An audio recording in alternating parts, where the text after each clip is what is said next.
안녕하세요. 발품대행소 거기입니다. 오늘은 변경되는 청약 제도에 대해 알아보겠습니다. 국토교통부는 신혼부부 및 생애 최초 특별공급의 소득 요건을 완화하는 내용을 골자로 한 공공주택 특별법 시행 규칙과 주택 공급에 관한 규칙 개정안이 2월 2일부터 시행된다고 밝혔습니다. 이에 따라 2일 이후 입주자 모집 신청이 들어오는 단지부터 신혼부부와 생애 최초 청약자에 대한 특공 기회가 확대될 전망입니다. 그럼 어떻게 달라지는지 자세히 들여다보겠습니다. 먼저 신혼부부 특별공급입니다. 기존 민영주택의 경우 신혼부부 특공은 공급 물량의 75%를 전년도 도시근로자 월평균 소득의 100% 이하에게 우선 공급하고 나머지 25%를 소득 120% 이하에게 일반 공급으로 배정하고 있습니다. 이때 부부가 맞벌이인 경우 우선 공급은 120%, 일반 공급은 130% 이하까지 자격이 주어집니다. 특히 일반 공급의 경우 분양가가 6억 원 이상 주택에 생애 최초로 청약할 때는 외벌이 130%, 맞벌이 140%까지 가능합니다. 새로 바뀌는 부분을 보면 우선 공급 물량은 70%로 낮추고 일반 공급 물량은 30%로 올렸습니다. 우선 공급 소득 기준은 기존과 같지만 일반 공급 소득 기준은 분양가와 상관없이 외벌이 140%, 맞벌이 160%까지 완화됐습니다. 3인 이하 가구 기준 도시근로자 월평균 소득 160%는 888만 원이기 때문에 한 명의 자녀가 있는 맞벌이 신혼부부의 경우 연봉 1억 665만 원까지 신혼부부 특별공급에 청약할 수 있는 자격이 생깁니다.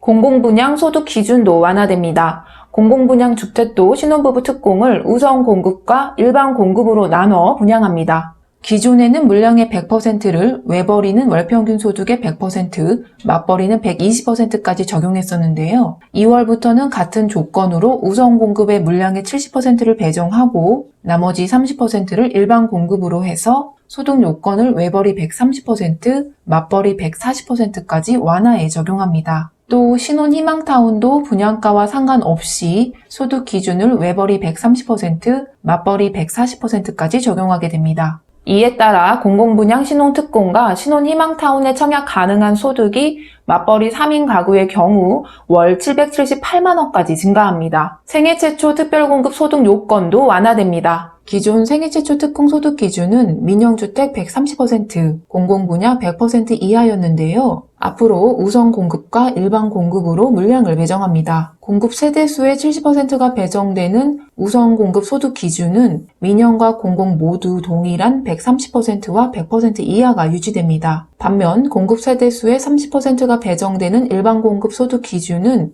민영은 160%, 공공은 130% 이하까지 완화됩니다. 이때 우선 공급 대상자가 낙첨 시 일반 공급 대상자와 다시 한번 경쟁하게 됩니다. 이처럼 신혼부부와 생애 최초에 청약할 수 있는 소득 기준이 완화되면 특공 참여자가 늘게 돼 경쟁률은 더 높아질 것으로 예상됩니다. 그럼 특공 자격 요건을 갖췄을 경우 신혼특공 당첨자 선정은 어떻게 진행되는지 알아보겠습니다. 신혼부부 특공 당첨자 선정 방식은 공공분양과 민간분양이 차이가 있습니다. 먼저 공공분양 신특 우선 공급은 동일 순위 내에서 경쟁이 있을 경우 가점 항목에 따라 다득점 순으로 선정하는데요.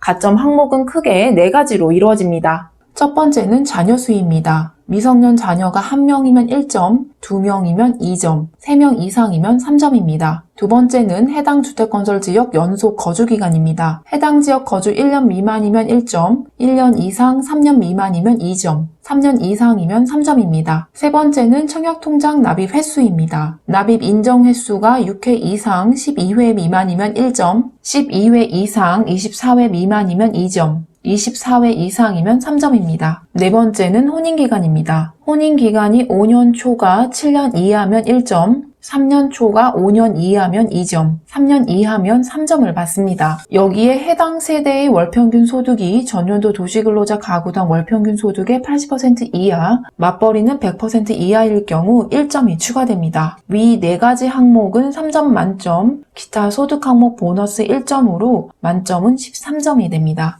지난해 서울 수도권 공공분양 신혼특공 커트라인은 11점에서 12점 사이에 형성된 것으로 나타났습니다. 그러나 공공분양 신혼특공 일반 공급 물량 30%는 가점제가 아니라 추첨제가 적용됩니다. 우선 공급에서 탈락한 사람들과 일반 공급을 신청한 사람들을 함께 추첨해 당첨자를 선정합니다.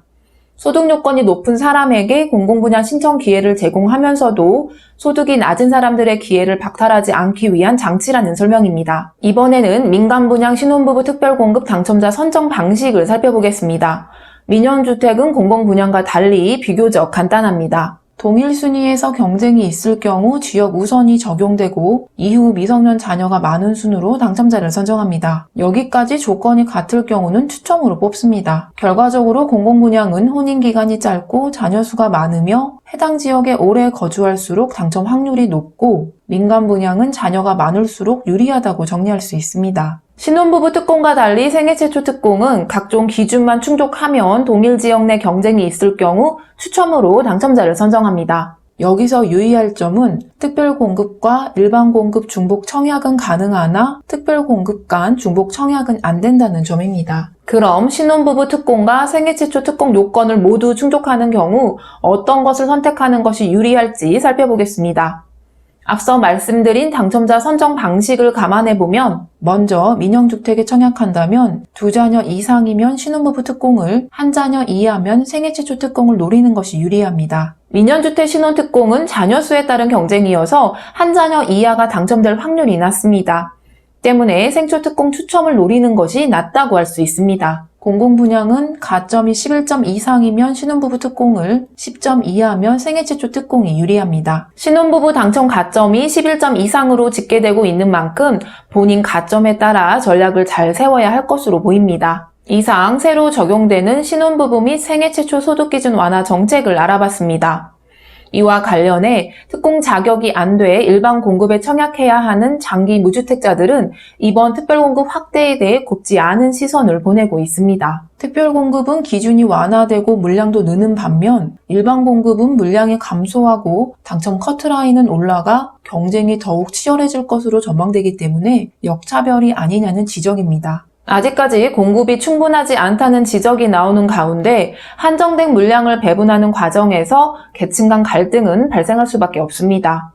부동산 정책이 모든 이의 바람을 충족시킬 수는 없겠지만 큰 틀에서 다시 한번 돌아봐야 할 시점이 아닌가 싶습니다. 투기 세력 진입을 막는다는 대의로 각종 규제 정책이 지속되고 있는데요. 이 정책이 그저 내 집 하나 마련하겠다고 기다리는 실수요자들에게 넘을 수 없는 벽으로 다가오면 안 되기 때문입니다. 그럼 이상으로 발품대행소 거기가 준비한 특별공급 소득기준 완화에 관련한 리포트를 마치겠습니다. 청약 제도가 자주 바뀌고 있는데요. 변경되는 사안이 나올 때마다 정리해서 전해드리도록 하겠습니다. 언제나 큰 힘이 되는 무료 구독과 좋아요 부탁드립니다. 영상을 시청하시는 분들 모두 원하는 단지에 당첨되는 행운이 함께하길 바랍니다. 항상 건강 유의하세요. 감사합니다.